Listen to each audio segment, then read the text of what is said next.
Negeri Bengkayang hari ini adalah sidang masih diagendakan tentang keterangan saksi, dan sedianya hari ini seharusnya saksi dari JPU yang bernama Anton harus dihadirkan. Beliau sebagai direksi daripada perusahaan PT PSA. Namun hari ini beliau tidak sempat hadir. Alasan satu karena COVID, yang kedua telah dikuasakan kepada atas nama Roni sehingga dianggap menurutnya sah mewakili seluruh perusahaan. Namun sebelum hakim ketua tadi membuka persidangan, langsung diprotes keras dari kuasa hukum Petrus CS, mengatakan seharusnya Anton harus dihadirkan dalam persidangan ini karena memang harus digali baik materialnya maupun fakta-fakta yang ada sesuai dengan pasal yang didalilkan kepada kliennya, yang dimana pasal yang didalilkan adalah pasal penipuan dan pasal penggelapan.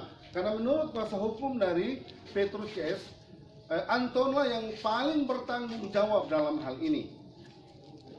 Tapi akhirnya tidak bisa menghadiri persidangan kali ini, namun majelis hakim mengatakan bahwa itu adalah penilaian hakim tersendiri terkait ketidakhadirannya Anton sebagai direksi perusahaan PSA. Lalu kemudian sidang dilanjutkan dengan pemeriksaan saksi, yang dimana Petrus sebagai terdakwa dan 3 orang rekannya sebagai saksi hari ini dikonfrontir dan sudah selesai kasus Petrus, sehingga hakim ketua memberi skorsing untuk maghrib. Oleh karena kami melakukan secara langsung dan kita akan bertanya kepada kuasa hukum tentang materi kasus hari ini. Silakan, dari siapa dimulainya? Ya, selamat sore kepada semua peserta di sini. Kami dari tim penasihat hukum kecewa karena Pak Anton tidak bisa hadir di persidangan. Karena Pak Anton adalah saksi kunci dari semua persoalan yang terjadi yang disidangkan selama ini.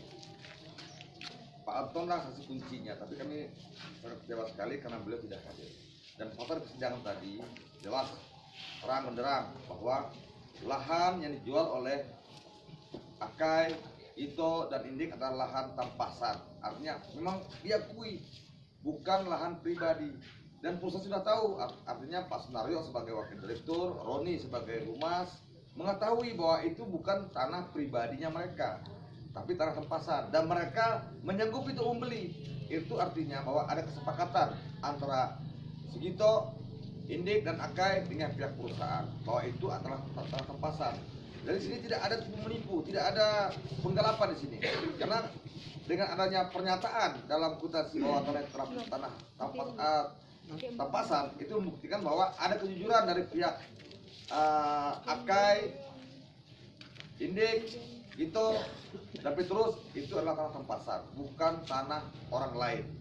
Dan tadi juga terungkap semua bahwa lahan itu pernah digarap oleh orang tuanya Akai, orang tuanya Sugito, orang tuanya si Indik. Tadi kami pikir bahwa persoalan ini adalah persoalan perdata. Sekian saja sementara. Ada yang lain? Ya, tambahan sedikit terkait dengan masalah lahan 42,3 hektar disampaikan oleh saksi, yaitu saudara Sugito, saudara Age, dan saudara Edi. Dia menerangkan bahwa 42,3 hektar itu masuk dalam alokasi, yaitu di desa Blimbing. Itu sangat jelas sekali. Jadi masuk di dalam desa Blimbing. Jarak antara desa itu dengan lokasi 42 itu kami sebutkan penekanannya adalah kurang lebih kurang dari 1 kilo. Ya, kurang dari 1 kilo. Ini artinya apa? Bahwa dari kesaksian yang disampaikan oleh saksi tadi, ketika saksi tadi menerangkan dengan jelas bahwa lokasi itu adalah masuk di desa Blimbing. Itu aja yang penekanan tambahan. Ya, seperti yang telah disampaikan oleh rekan-rekan kami selaku tim, bahwa benar lokasi itu adalah milik dari tampasan dari orang tua, dari kakek terdakwa. Akai, Dito, dan Indi. Dan perlu juga kami sampaikan bahwa selama ini tidak ada sengketa, tidak ada keberatan dari masyarakat terhadap tanah itu yang melawan atau menolak itu adalah milik keluarga mereka. Jadi kami sungguh heran mengapa sekarang tiba-tiba timbul perkara seperti yang kita alami sekarang ini. Ada penipuan, ada penggelapan. Dan tadi juga telah disampaikan oleh rekan kami bahwa lokasi ini adalah murni lokasi yang menjadi wilayah belimbing. Dan izin lokasi yang diberikan oleh pemerintah kepada perusahaan PSA juga masuk dalam desa belimbing. Oleh sebab itu kami menolak apabila ada orang-orang di luar desa belimbing yang kemudian ini mensengketakan lokasi tersebut. Untuk unsur penipuan dan penggelapan dalam perkara ini sampai saat ini kami merasa tidak ada itu. Oleh sebab itu layaklah jika kita mendapatkan putusan yang seadil-adilnya, yaitu bebas. Sip. Setuju. Belimbing. Ada tambahan? Silakan. Tambahan sedikit yang disampaikan oleh rekan saya sudah sangat jelas. Jadi keterangan ketiga saksi ini juga sama dengan pengakuan daripada wakil daripada perusahaan yang manajer, yaitu saudara Sunario, dan dari humasnya saudara Roni, dan ketua Dewan Adat Kecamatan Lumar. Itu juga menerangkan bahwa 42 itu masuk di dalam izin lokasi.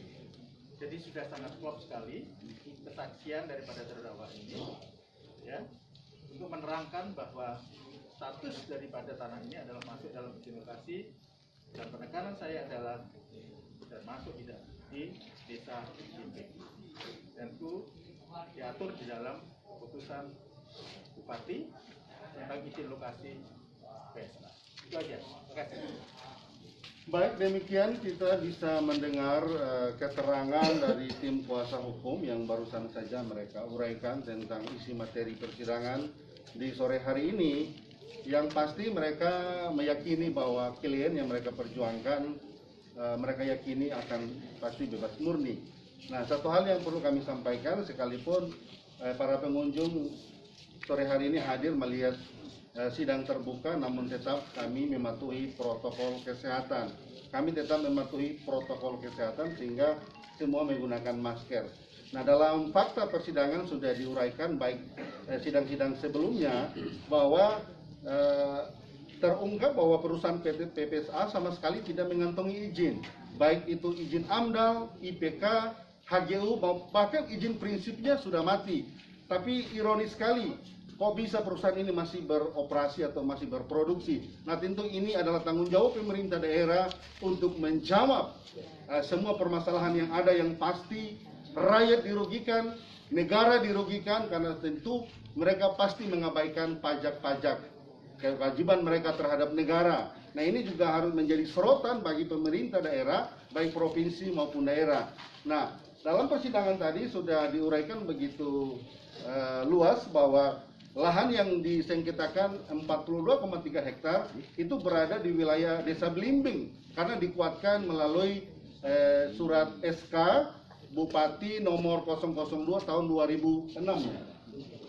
2007 dikuatkan bahwa izin prinsip yang diberikan oleh pemerintah daerah kepada perusahaan PSA itu terletak di dua desa, Desa Belimbing dan Desa Tiga Berkat. Demikian yang dapat kami sampaikan langsung dari Pengadilan Negeri Bengkayang.